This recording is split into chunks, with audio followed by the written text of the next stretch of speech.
ஒரு மாணவோட எபிசோட் 14ல் நான் இப்போ ரிசல்ட்டை அனௌன்ஸ் பண்ண போகிறேன். அதாவது யாருன்னா இந்த செலெக்ஷன் எக்ஸாமில் பாஸ் பண்ணியிருக்காங்கன்னு சொல்லிட்டு நம்மளுடைய லீயோட ரைட் ஹேண்ட் மேன் அங்கே தான் வந்து அனௌன்ஸ் பண்ணிகிட்டு இருக்கான்.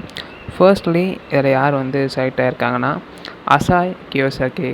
ஆப்வியஸ்லி நம்மளுக்கு தெரியும், ஹீரோ வந்து எக்ஸ்ட்ராடினரியான ஓவர்வெல்மிங் பெர்ஃபார்மன்ஸை வந்து காமிச்சிருப்பான். எல்லோரும் சொல்கிறாங்க, ஆமாம் அவன் வந்து வேறு லெவலாக பண்ணியிருந்தான், இந்த எக்ஸாமே வந்து கொடூரமாக இருந்துச்சு, இதில் அவன் வந்து பர்ஃபெக்டாக வந்து பண்ணியிருந்தான். தென் வந்து ஹீரோ சொல்கிறான், பரவாயில்ல எல்லாமே நான் எதிர்பார்த்த மாதிரி தான் போகுது அப்படின்னு சொல்கிறான். இப்போயாவது என்னால் லீ கிட்ட வந்து க்ளோஸாக நெருங்க முடியும். அடுத்ததாக அசாஹி கரீன் அப்படின்னு அனௌன்ஸ் பண்ணுறான்.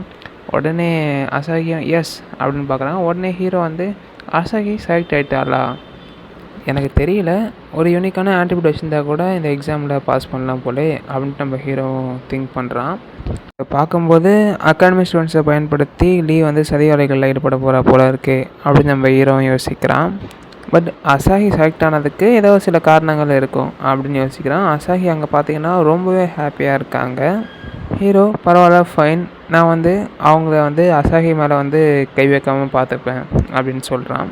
நான் வந்து என்னோடய இலக்கை அச்சீவ் பண்ணுறதுல தான் வந்து கான்சன்ட்ரேட் பண்ண போகிறேன், அது கூடவே சேர்த்து இவரையும் ப்ரொடெக்ட் பண்ணுவேன் அப்படின்னு ஹீரோ சொல்கிறான்.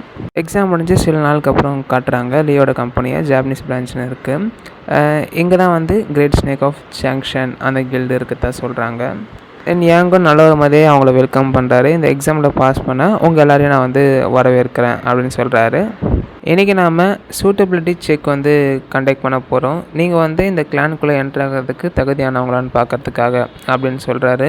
தென் ஹீரோ வந்து லியூஎக்ஸி வராங்களான்னு கேட்கும்போது யாங்கும் ரிப்ளை பண்ணுறாரு.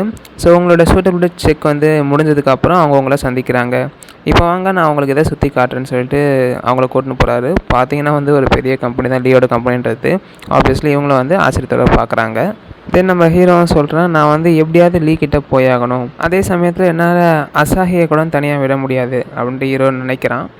தென் அசாஹி வந்து இவ்வளோ பெரிய பில்டிங் வந்து கண்டிப்பாக நம்மளோட நர்வஸாக மாற்றணுன்றாங்க. ஹீரோவும் ஆமாம் கண்டிப்பாக அப்படின்னு சொல்கிறான். ஆனால் இந்த கிரேட் ஸ்னேக் ஆஃப் ஜங்ஷன் கிளானில் ஜாயின் பண்ணதுக்கு எனக்கு ரொம்பவே ஹாப்பியாக இருக்குது அப்படின்ட்டு அசாஹியும் சொல்கிறாங்க. இப்போ தான் நம்ம ஹீரோ கேட்குறான், பை த வே நீ ஏன் இந்த கிளானில் ஜாயின் பண்ணணுன்ட்டு இவ்வளோ ஆர்வமாக இருக்க அப்படின்னு கேட்கும்போது அசாஹி சொல்கிறாங்க, என்னுடைய அம்மா பார்த்திங்கன்னா ஹாஸ்பிட்டலில் இருக்காங்க, அவங்களுடைய மெடிக்கல் எக்ஸ்பென்சஸ்ன்றது ரொம்பவே அதிகம். தென் ஹீரோ ஓ அப்படியா, அவள் சொல்கிறான், இது வந்து எனக்காக இல்லைனாலும் என்னோடய அம்மாக்காக அப்படின்ட்டு அசாஹியும் சொல்கிறாங்க. தென் ஹீரோ மனசில் நினச்சிக்கிறான், ஸோ முன்னாடியாவது நான் வந்து இவளை ப்ரொடெக்ட் பண்ண நினச்சேன், இப்போ வந்து இன்னுமே பெஸ்ட்டாகவே நான் இவளை பாதுகாக்கணும் அப்படின்னு ஹீரோ மனசிலே நினைக்கிறான். தென் யாங்கும் நம்ம வந்துட்டோம், இதுதான் வந்து பேஸ்மெண்ட் அப்படின்னு ஷோ பண்ணுறான். எல்லோரும் உள்ளே போய் அப்படியே சுற்றி பார்க்குறாங்க. ஹீரோவும் ஒரு டெஸ்டிங் ஃபெசிலிட்டியா அப்படின்னு பார்க்குறான். தென் வந்து யாங் வந்து அவனுடைய ஆளுங்கள்கிட்ட சொல்லி ஸோ டோர்னால் க்ளோஸ் பண்ண சொல்கிறான். உடனே சாங்ஷாங் கிளான் மெம்பர்ஸ் எல்லாம் நம்மளோட ஸ்டூடெண்ட்ஸ் வந்து சுற்றி வளைக்கிறாங்க. எல்லாம் என்ன ஆச்சு அப்படின்னு பார்க்குறாங்க. தென் ஹீரோ யோசிக்கிறான், ஓ நம்ம யாரும் எஸ்கேப் ஆகக்கூடாதுன்ட்டு யோசிக்கிறாங்க போலே, பரவாயில்ல அவங்க வந்து சீரியஸாக தான் இருக்காங்க அப்படின்னு நினைக்கிறான். உடனே ஒரு ஸ்டூடெண்ட்டு வந்து ஹே நீ என்ன பண்ண நினைக்கிற அப்படின்னு கேட்குறான். உடனே ஏங்க வந்து டெரராக வந்து பார்த்துட்டு வாய மூடு அப்படின்னு சொல்கிறான். இதை பார்த்தோன்னே அந்த 2 பேரும் வந்து ரொம்ப வந்து பதற்றம் அடைகிறாங்க. ஏங்கும் நான் உங்களுக்கு முன்னாடியே எக்ஸ்பிளைன் பண்ண மாதிரி தான் இப்போ நம்ம வந்து சூட்டபிலிட்டி செக்கை வந்து ஆரம்பிக்க போகிறோம். அந்த செக் என்னென்னு பார்த்தீங்கன்னா, நாங்கள் புதுசாக தயார் பண்ண ஒரு ட்ரக்கை வந்து உங்கள் மேலே வந்து எக்ஸ்பெரிமெண்ட் பண்ணி பார்க்க போகிறோம். இதை நாங்கள் எப்படி உருவாக்கியிருக்கோன்னா, டஞ்சன்லேருந்து கிடைக்கிற இன்க்ரீடியன்ஸை பயன்படுத்தி தான் இந்த ட்ரக்கை வந்து நாங்கள் மேக் பண்ணியிருக்கோம். இதனால் என்ன ஆகுதுன்னு பார்த்தீங்கன்னா, உங்களுடைய ஃபிசிக்கல் எபிலிட்டியோ இல்லை வந்து மேஜிக்கல் சக்தியோ வந்து என்ஹான்ஸ் செய்யப்படுது. தென் ஒருத்தவன் என்ன சொல்கிறேன்னா, அப்படின்னா இது வந்து நல்லது கிடையாது அப்படின்னு சொல்கிறான்.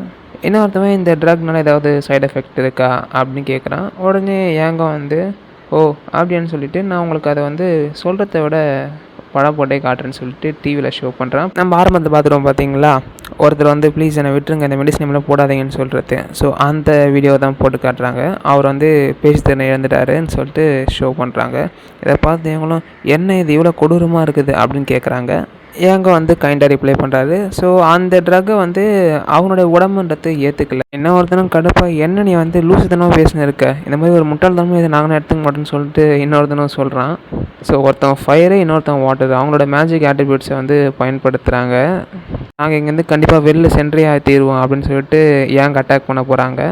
ஹீரோவும் வந்து சொல்கிறான், அசாஹி என்னை விட்டு நீ வந்து எங்கேயும் தனியாக போயிடாத. உடனே அசாஹியும் அப்படின்றாங்க. தென் யாங்க பார்த்தீங்கன்னா அவனுடைய ஃபிஸ்ட்டை மட்டும் ஸ்ட்ராங்காக மாற்றிட்டு ஸோ ஈஸியாக இவங்க வயிற்றில் வந்து பஞ்ச் பண்ணுறான். அடி வாங்கினவங்க நாக் அவுட் ஆகிட்டாங்க. இப்போ சொல்கிறான் நம்மளுடைய சாம்பிள்ஸோட எண்ணிக்கை வந்து குறைஞ்சிருச்சு அப்படின்ட்டு யாங்கும் சொல்கிறான். நாம் வேணால் இந்த பொண்ணுக்கிட்டேருந்தே ஆரம்பிக்கலாமே அப்படின்ட்டு யாங் சொல்கிறான். தென் இந்த இன்ஜெக்ஷனில் மெடிசனை போட்டு கொண்டு வராங்க. ஸோ இந்த லைட் ஆட்ரிபியூட்டுடைய பொண்ணு மேலே அதை பயன்படுத்தி பார்க்கலான்னு சொல்லிட்டு நான் வந்து இந்த எக்ஸ்பெரிமெண்ட்டோட ரிசல்ட்டை பார்க்கறதுக்கு ஆர்வமாக இருக்கேன் அப்படின்ட்டு யாங் சொல்லிட்டு இன்ஜெக்ஷனை கொண்டு வரான். உடனே அசாஹி முன்னாடி நம்மளுடைய ஹீரோ அசாஹி போய் நிற்கிறான். உடனே யாங்கும் நீ என்ன பண்ணுற, உன்னோட தாழ்வான வாழ்க்கையை கொண்டவனா ஓரம் போய் நில்லு அப்படின்ட்டு ஹீரோ பார்த்து சொல்கிறான். உடனே ஹே அவனை பிடிங்க அப்படின்ட்டு யாங்கும் ஆர்டர் போடுறான். உடனே ஒரு மொட்டையும் போய் ஹீரோ வந்து அடிக்க போகிறான். தென் ஹீரோ வந்து அதுலேருந்து ஈஸியாக வந்து தப்பிச்சு அவனுடைய பவரை யூஸ் பண்ணி அது லைட்னிங் ஸ்ட்ரைக் மாதிரி அந்த மொட்டையோட கழுத்திலே வைக்கிறான். ஸோ இதை பார்த்த மற்ற கிளான் மெம்பர்ஸ்க்கும் ஒன்றுமே புரியல, என்ன நடந்துச்சு அப்படின்ட்டு பார்க்குறாங்க. ஸோ அவங்களுக்கு புரியறதுக்குள்ளே வந்து ஹீரோ அங்கேருந்த ஒவ்வொருத்தரையும் வந்து அடித்து போடுறான். உடனே யாங்கும் பயத்திலே வந்து இதற்கு வாய்ப்பே இல்லையே, ஸோ எல்லாரையும் வந்து ஒரே அடியிலே வந்து டெஃபீட் பண்ணிட்டானா அப்படின்னு பார்க்குறான். தென் நம்மளுடைய அசாயம் அடுத்து நீ தான் அப்படின்ட்டு டெரராக ஒரு லுக்கை விடுறான். உடனே பதட்டத்தில் யாங்கும் நம்ம எப்படியோ இந்த உமனை பிடிச்சாகணும் அப்படின்னு சொல்லிட்டு அசாஹி கிட்டே போகிறான். அசாஹியும் நோ அப்படின்னு கத்துறாங்க. தென் ஹீரோ வந்து ஃபாஸ்ட்டான ரிஃப்ளெக்ஸை பயன்படுத்தி அவனுடைய கையை வந்து பிடிச்சிடுறான். உடனே யாங்கும் யோசிக்கிறான், என்ன இந்த பையன்கிட்ட இவ்வளோ கொடூரமான சக்தி இருக்குது, ஒரு ரெகுலர் ஸ்டூடெண்ட்டால் இதெல்லாம் பண்ண முடியாது அப்படின்ட்டு யோசிக்கிறான். நம்ம ஹீரோ டேரக்டாக காமிச்சு எபிசோட் 4 முடிக்கிறாங்க. Thank you friends.